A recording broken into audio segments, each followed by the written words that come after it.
Yan,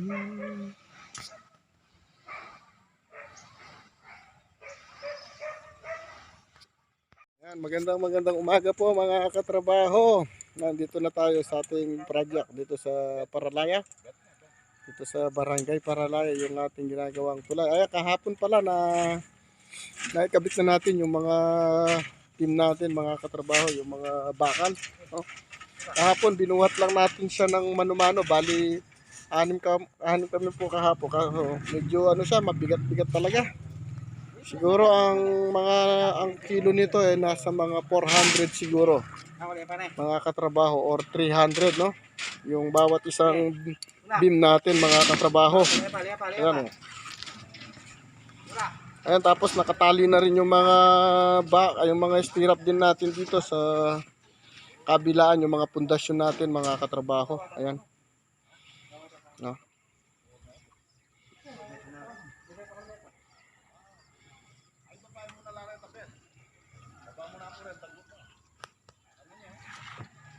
Ayan.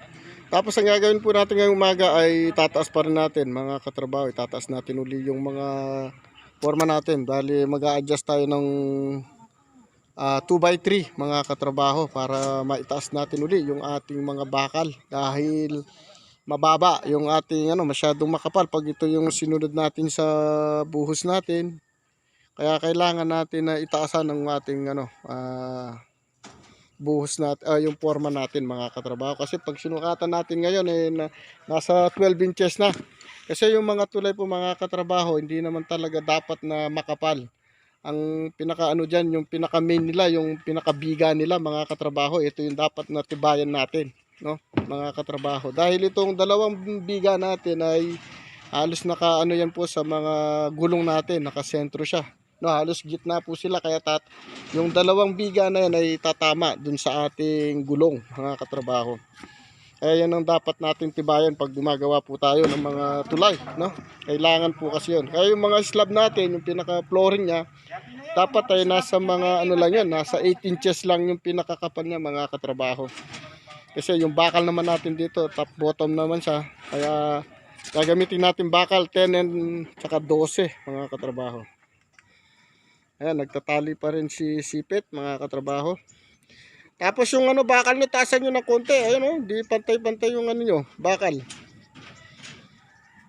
Para magandang tignan kahit na mabuhusan para matibay.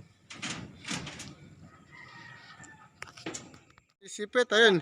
Kung hahanapin nyo po si Sipit, yung naka na yan.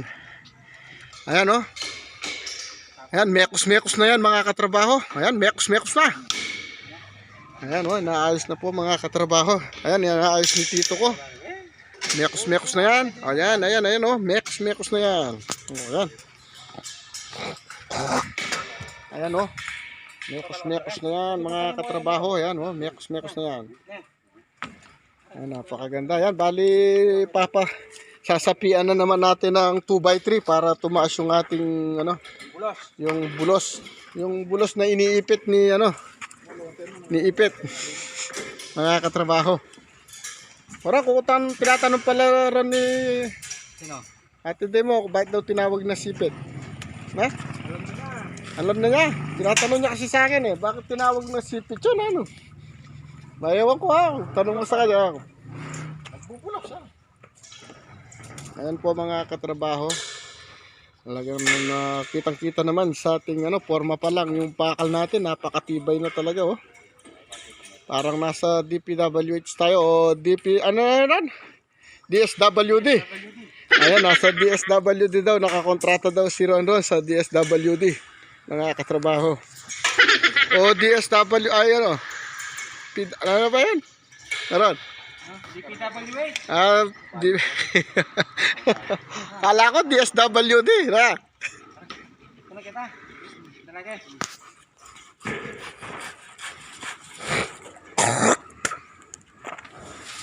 Ayan yung mga bakal natin mga katrabaho.